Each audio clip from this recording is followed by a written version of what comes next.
শোনো শোনো শোনো। কি হলো কাকা, কিছু বলছো? এই বাজারের ব্যাগটা তোমার কাকিকে দিয়ে দিও। আচ্ছা ঠিক আছে কাকা।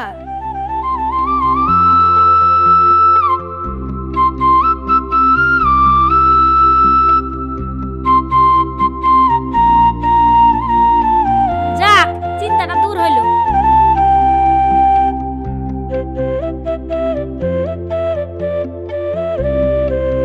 কিরে বন্ধু, কেমন আছি? আর কাজ কাম কেমন চলছে? আয় আয় বস।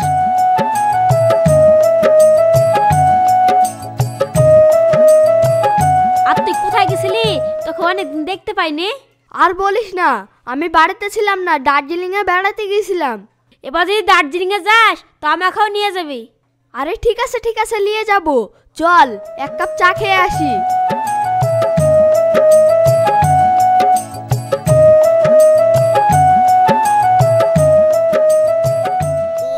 আরে শালা, কি দেখলাম রে?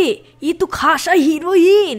শালা কাকা হয়েছে বুড়ো, আর কাকিমা তো দেখতে পাকা বেদানা। আরে তুমি দাঁড়িয়ে আছো কেন? বসো বসো। আজ একটু তাড়া আছে, অন্যদিন এসে বসবো। এলেন ব্যাগটা। একদিন এসে চা খেয়ে যেও কিন্তু। ঠিক আছে, আসবো। কথাটা যেন মনে থাকে। আরে থাকবে। বাই। ইস, ছেলেটা দেখতে খুব সুন্দর। চলে গেল, বসলো না।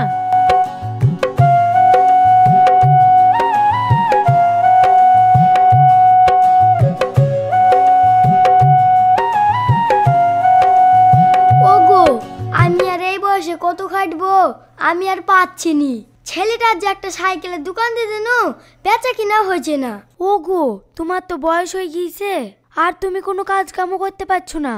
তাহলে দুটো সবজি হতে বেচা কিনা করতে পারো সকাল সকাল, তাতে 2 পয়সা হবে আর আমাদের সংসারটাও চলবে। হ্যাঁ গো, কথাটা তুমি মন্দ বলনি। কাল থেকে আমি ওই কাজই করব। আর তুমি জানো গো, কদিন ধরে আমার শরীরটাও ভালো যাচ্ছে না।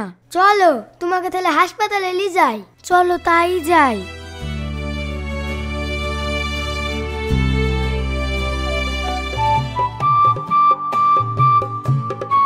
কিরে বন্ধু, মোটরসাইকেল কিনতে বহরমপুরে যাবিনি? তুই এখনো রেডি হসনি যে?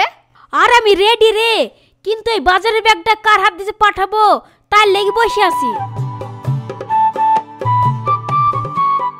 আরে কাকা, কোথায় যাচ্ছ? আরে ভাইপো, তুমি এসছো ভালো হয়েছে। এই বাজারটা তোমার কাকিকে দিয়ে দিও দিনি। আচ্ছা ঠিক আছে কাকা। আর তোমার কাকিকে বলে দিও আমার বাড়ি আসতে একটু লেট হবে। ঠিক আছে কাকা। আরে চল, অনেক লেট হয়ে গেল।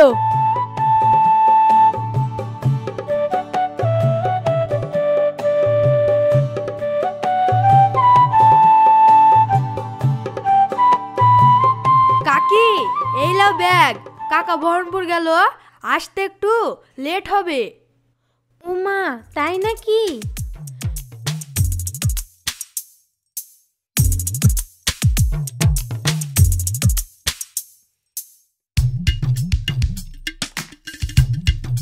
ইস, আমার পিঠে মনে পিঁপড়ে ঢুকে গেছে। একটু দেখো না, খুব জ্বালা পোড়া করছে। ইস, খুব জ্বালা পোড়া করছে। দেখো না প্লিজ, একটু দেখো না। কোথায় কামড়িয়েছে? দেখি। কই, দেখা যাচ্ছে না তো। আহ, কি শান্তি। প্লিজ আর একটু চুলকে দাও না। তুমি কি ভালো। বৌমা, তুমি এটা কি করছো? আমি আসি। বৌমা, এই ছেলেটা কে? না মা, মানে ওই পাড়ার। দাঁড়া, আজকে আমার ছেলে আসুক, তারপরে তোর এই নোংরা ঘটনা আমি আমার ছেলেকে সবকিছু খুলে বলবো। আমার মুন্ডায় বলছে তো চুলের মুঠিটাকে ধরে বাড়ি থেকে এক্ষুনি বের করে দি। আমার ছেলের ভাত আজকে আমি তোকে খাওয়াবো। তোর এত বড় কথা? তুই আমাকে বাড়ি ছাড়া করবি? তোকে আজ দুনিয়ার বুক থেকে সরিয়ে দেবো। বাঁচাও আমাকে, বাঁচাও। ছেড়ে দাও আমাকে, ছেড়ে দাও আমাকে, ছেড়ে দাও।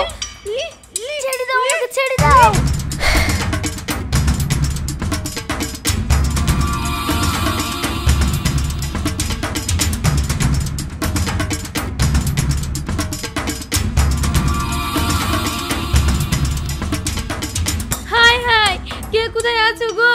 তোমরা তাড়াতাড়ি আসো, আমার শাওরি সিঁড়ি ঘর থেকে পড়ে মরে গেছে গো। হায় হায়, আমার কি হলো গো? তোমরা তাড়াতাড়ি আসো গো, তোমরা কে কোথায় আছো তাড়াতাড়ি আসো।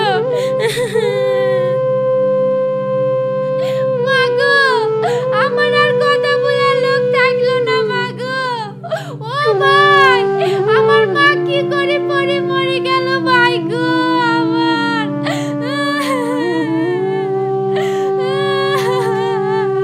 বোন গো, আমি তো বাড়িতে ছিল না, মা যে কিভাবে যে মারা গেল আমি জানিনি গো বোন, আমি জানিনি।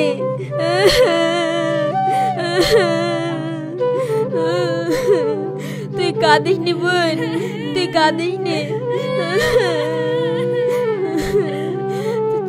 বন্ধু তুই আর কাঁদিস নি, চ মাসিমার সৎ কাজটা কি করে ফেলি।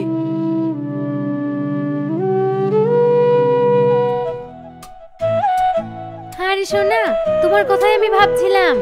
আরে সোনা, আমিও তোমাকে ছেড়ে থাকতে পারছি না, শুধু চিন্তা ভাবনা তোমাকেই নিয়ে। আমি যদি তোমার স্বামী হতে পারতাম তাহলে আমার জীবনটা সার্থক হতো। আরে সোনা, তুমি কোনো চিন্তা করো না, আমি তো পথের কাঁটা সরিয়েই দিয়েছি। কিন্তু জান, আমি সবারই সামনে তোমাকে কাকিমা বলে ডাকবো। কাকিটাকে এখন বাদ দাও, তুমি এখন ঘরে চলো তো। ঠিক আছে জান, চলো ঘরে।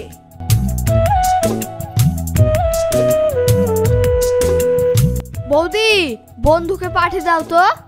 তোমার বন্ধু বাড়িতে নাই, দোকানে আছে। সর্বনাশ, এবার কি হবে গো? যদি ভেতরে চলে আসে? আরে আমি আছি তো, তুমি কোনো চিন্তা করো না।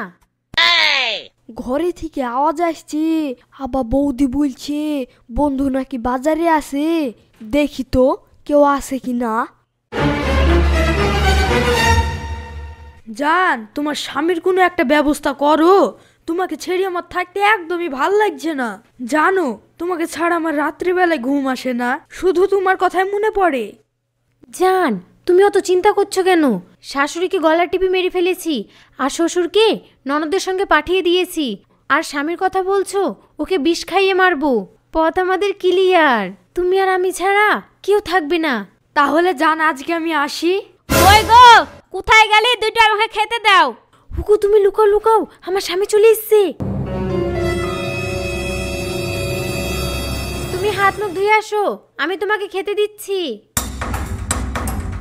ও তো হাত মুখ ধুতে গেল, আমি এবার শরবতে বিষটা মিশিয়ে দিই।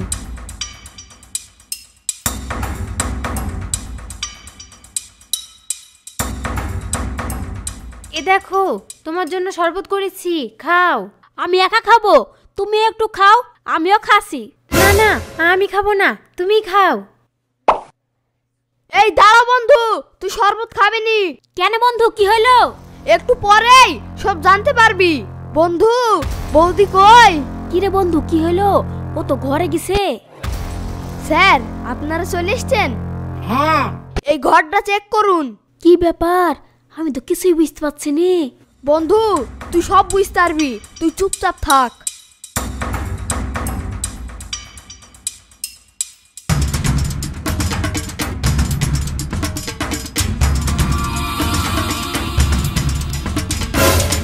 এ কি ভাইপো, তুমি আমাদের ঘরের ভেতরে কি করছিলা?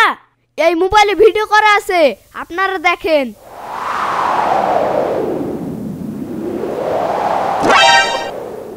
বাবা, দিদি, তোমাদের খাবার কি খবর দিল? আমি ওদেরকে ফোন করে ডেকেছি। তোর এত বড় সাহস, তুই আমার মাকে গলা টিপে ধরে মেরে ফেলেছি, আবার তুই আমার ভাইকে বিষ খাই মেরে ফেলতে চাইছিলি। আরে দাঁড়ান, আপনি নিজের হাতে আইন তুলে নেবেন না। ও যেমন পাপ করেছে তেমন সাজা পাবে। প্লিজ আমাকে ক্ষমা করে দেন। এই অসীমাই ও আমাকে প্রেমে জালে ভাসছিল, আমি ওকে আগে কিছু বলিনি। প্লিজ আমাকে ক্ষমা করে দেন। তুই জানিস, তোদের মতন কিছু ছেলেদের জন্যই এই সমাজটা নষ্ট হয়ে যাচ্ছে। তাই তোদের মতন বেঈমানদের না কোনো ক্ষমা নেই। তোদেরকে এমন শাস্তি দেব না, অন্ধকার জেলে পচে পচে মরবি। আর তাই দেখে সবাই বলবে উপযুক্ত শাস্তি পেয়েছে। You are under arrest. চল থানায়।